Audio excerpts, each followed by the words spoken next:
70 साल और 3 पीढ़ियां कुर्बान सिर्फ एक बंदे को मारने के लिए। ये कहानी मॉडर्न सिनेमा की कल्ट क्लासिक और फैन फेवरेट बनती है 2012 में 61 करोड़ की अर्निंग के साथ। कल्ट क्लासिक यानी वो कहानियां जो अपना जलवा क्रिएट करती हैं बिना मेन स्ट्रीम मीडिया के मदद के। आई मीन उसमें कोई बड़े सुपरस्टार्स नहीं होते, बड़े डायरेक्टर्स नहीं होते, बड़ा प्रोडक्शन नहीं होता। It was just the pure story which attract the people towards them. उनके ऊपर मीम्स बनती हैं, उनको डायलॉग शेयर किए जाते हैं, का बवासीर बना दिए हो कि अपनी कम्युनिटी बन जाती है लोगों के बीच में जो उस फिल्म को पूजते हैं एक सेंस में। इन कहानियों में कोई बड़ा सुपरस्टार नहीं होता, कोई बड़ी बड़ी बॉडीज नहीं होती, कोई सुंदर हीरोइंस नहीं होती। सुंदर से मेरा ये मतलब नहीं है कि भाई कोई गोरी है या फिर काली है।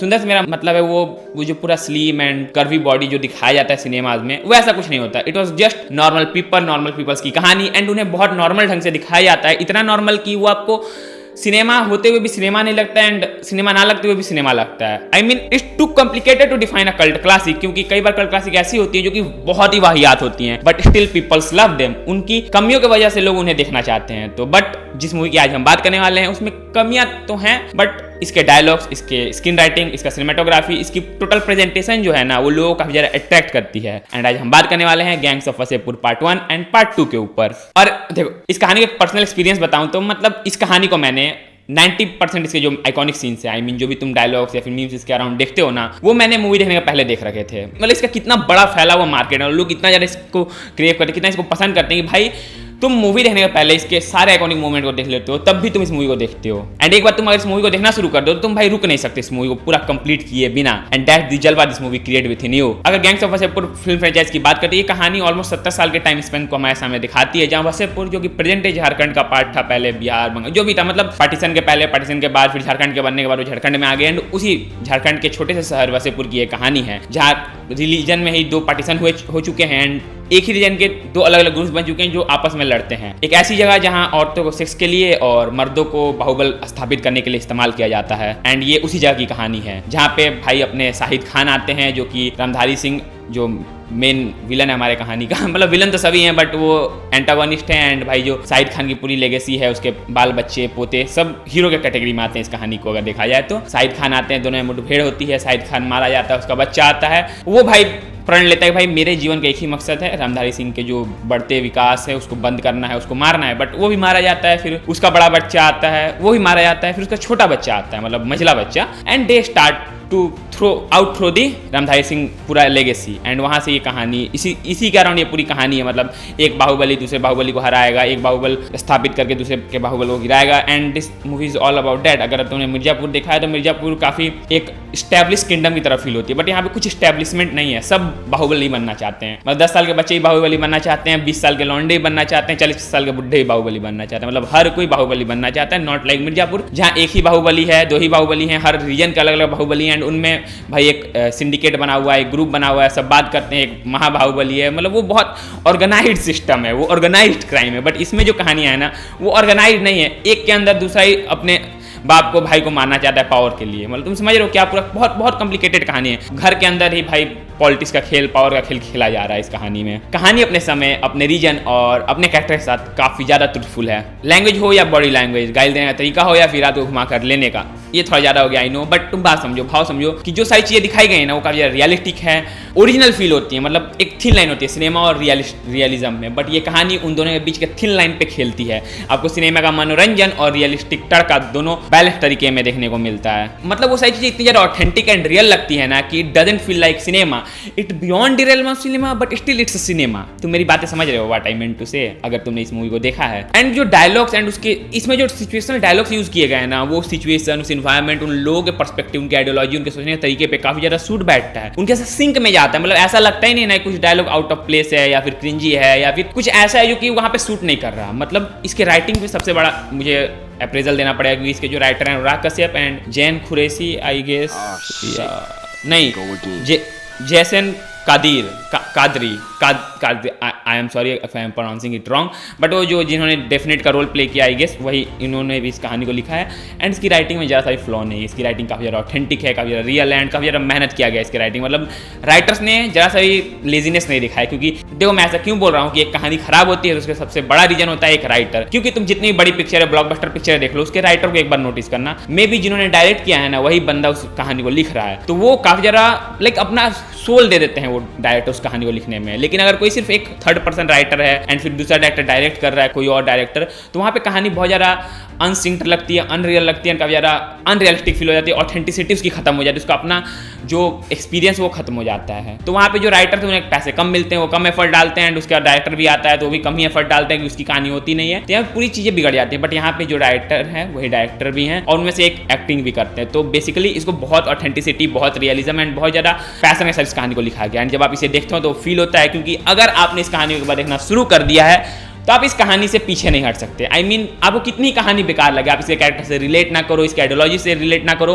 उनके रहन सहन बोलने के तरीके से इंस्पायर ना हो, तब भी आप इस कहानी को देखते हो बिकॉज इसकी राइटिंग ही वैसी है। और एक बात और है, ये जो वैसे बुरी कहानी है ना, वो इंडिया गॉट टैलेंट से ज़्यादा मिसकंसेप्शन, गलत चीज़ें समाज में फैलाती है। I mean, यार ससुर बहू के साथ लगा हुआ है, बाप जाके दूसरी शादी कर लेता है, मार काट, पुलिस को अपने अंदर रखना, मतलब तुम समझ रहे हो, रिलीजन बायस से लेकर बहुत सारा मोरल डायलेमा भी इस कहानी में दिखाया गया है। बट स्टिल लोग इसे देखते हैं, इसे पसंद करते हैं, इस पर कोई भटेरो केसेस नहीं होते हैं। तो रीजन सिंपल है, क्योंकि बहुत लोग बोल रहे भाई सिनेमा को ही बंद करो, सिनेमा में बहुत सारी चीज़ें दिखाई जाती हैं, तो वो सिनेमा है, वो कहानी अलग से लिखी गई है, उसमें पहले से बताया गया है कि ये कोई भी रियलिस्टिक नहीं है। तो बात सिंपल है, मूवीज़ वाले पहले बताते हैं कि नकली दुनिया है एंड जो चीज़ें दिखाई जाती हैं बहुत सारी चीज़ें नकली तरीके से भी दिखाई जाती हैं जो कि नॉर्मल लोगों के रिलेटेबिलिटी में नहीं आता है। बट जो आपने बोला वो कहीं ना कहीं एक लाइन क्रॉस करता है। मैं उस तरह के जोक से रिलेट नहीं करता, तो मुझे वो जोक पसंद भी नहीं आया। बाकी देखा जाएगा जो होगा। मैं झूठ मूठ का रिलेटेड वाला कंट्रोवर्सी भी जा रहा हूँ ताकि व्यूज आए। इस कहानी में बहुत सारे ऐसे इलॉजिकल, बहुत ज़्यादा बैड इन्फ्लुएंस वाली चीज़ें कहानी में दिखाई जाती हैं, बट स्टिल ये मूवी चलती है, कोई इसको उस तरह से क्रिटिसाइज नहीं करता। तो रीज़न सिंपल है, ये कहानियाँ ना रियलिटी एंड फिक्शन के बीच के जो पतली लकीर है ना, उस पर खड़े होकर कुछ ऐसा देती हैं जो आपने कभी फील नहीं किया, कभी देखा नहीं है। लाइक ऐसे इमोशन जो कभी आपके अंदर महसूस ही नहीं हुए, मतलब आपने वो सारे इमोशंस कभी महसूस नहीं किए, ये कुछ ऐसा देती हैं, कुछ ऐसा एक्सपीरियंस प्रोवाइड करवाती हैं जो कि एक्सपीरियंस आपने कभी जीवन में ना किया है, ना कभी करना चाहोगे। It's basically this movies are something which create a emotions, make you feel something which you have never felt, and that the major reason this kind of movie works in the market very well. क्योंकि एक ऐसी भी audience है जिसे इस तरह के cinema को कंज्यूम करना, मतलब एक खराब सिनेमा नहीं है, बट इसमें कुछ भी ऐसा नहीं जो आप रिलेट करो, बट विदाउट रिलेटेबिलिटी भी ना, ये कहानियां कुछ ऐसा आपके अंदर जनरेट करती हैं जो कि आप रियल लाइफ में कभी एक्सपीरियंस नहीं कर पाओगे बिना इन तरह के सिनेमास को देखे। एंड ये एक्सप्लेन करना भी क्वाइट डिफिकल्ट है कि आप क्या एक्सपीरियंस करते हो, because they are not something like ठीक है भाई तुम 2-3 जोक्स रिमेंबर कर लोगे, दोस्तों के बीच में बोल लोगे, एक बार 2 बार बात कर लोगे, बट ऐसा कुछ नहीं जो कि भाई बहुत बरसों तक याद रहे। लाइक हम कभी कोई बड़ी पिक्चर या फिर कुछ बढ़िया फ्रेंचाइज की बात करते हैं, हमेशा बाहुबली का नाम लेते हैं भाई, जो उनका क्लिफ एंगर था, बाहुबली ने टप्पा क्यों मारा, दैट्स मेमोरेबल, वो आने वाले 100 साल तक लोगों को याद रहेगा। बट गैंग्स ऑफ वासेपुर के बस वो 2-4 डायलॉग्स ही हैं, कैरेक्टर्स ऐसे बहुत मेमोरेबल नहीं है, सब चूतिया कैरेक्टर हैं। मतलब आप देखते हो आपको लगता है कि भाई इससे चूतिया तो कुछ हो ही नहीं सकता, बेमतलब का रिवेंज, बेमतलब की कहानी, बेतुक की बातें, बेतुक के रहने का तरीका, मतलब बहुत नॉनसेंसुअल है, but still you love this cinema and the reason simple, they create emotions which you have never felt in your life. But end में मैं यही बोलूंगा, it's not my type of cinema, मतलब मैं इस तरह के सिनेमास को कंज्यूम उतना नहीं करता। ठीक है यार, हैं कल क्लासिक हैं जिन पे बेसिकली मीम्स बन जाते हैं कहानियां, मुझे वो पसंद नहीं, क्योंकि वहाँ फिर एक बायसनेस आ जाता है, मीम बना हुआ है, लोग इसे प्रेस कर रहे हैं, तो तुम्हारा भी प्रेस करना बनता है, तो तुम्हें गालियां पड़ेंगी। हाँ, जो नई मूवीज आती हैं उन पे बात करना बहुत ईजी होता है as compare to some cult classic movies जिसके बहुत ज़्यादा फैन फॉलोइंग है, क्योंकि भाई अगर तुमने उस मूवी को क्रिटिसाइज कर दिया नेक्स्ट लेवल पे, तो भाई लोग गंदी तुम्हारी गुदी लेने वाले हैं। तो इसीलिए मैंने बहुत बचते बचाते ही जो भी बोला है सो बोला है, but it's not my cup of tea at the end. My comment wasn't just inappropriate, it wasn't even funny. Comedy is not my forte. I'm just here to say sorry. मैं इस तरह सिनेमा को consume करना नहीं पसंद करता, क्योंकि basically इसके कैरेक्टर्स मुझे रिलेट नहीं करते। मुझे वो कहानियां पसंद हैं जो जिसमें कैरेक्टर से रिलेटेबिलिटी हो, किसी भी लेवल पे हो जाए, उसके मोरल तरीके पे, उसके रहने तरीके, उसके सोचने के तरीके पे, वो किस तरह से लाइफ को देखता है। अगर वो चीज़ें अगर आपसे रिलेट कर जाते हैं तो वो कहानियां ज़्यादा बेटर हो जाती है मेरे लिए पर्सनली, एंड आई गेस मेरे ऑडियंस भी वैसी है जिन्हें इसी तरीके की कहानी पसंद है। क्योंकि जो हमारे जिस वीडियोज़ में व्यूज़ आते हैं वो इसी तरह के वीडियोज़ हैं जहाँ भाई कहानी के कैरेक्टर से आप किसी ना किसी लेवल पे कनेक्ट करते हो। But gangs of Wasseypur is not that movie जिसके आप कैरेक्टर से कनेक्ट कर पाओ, एंड कहीं ना कहीं जो कनेक्टिबिलिटी है वो कहानी से खत्म हो जाती है। बट तुम आप देखते हो क्योंकि वो एक नशा है, ये कहानी नशे की तरह आपके ऊपर चढ़ती है। तो पहली बार देखते हो या फिर धीरे धीरे देखते हो तो आपको वो धीरे धीरे चढ़ता है इसका नशा। एंड मैंने इसे पहली बार ही देखा क्योंकि मैं नहीं देखना चाह रहा, बस बेसिकली बात सिंपल है, मैंने इस मूवी को पहली बार देखा एंड इट्स गुड।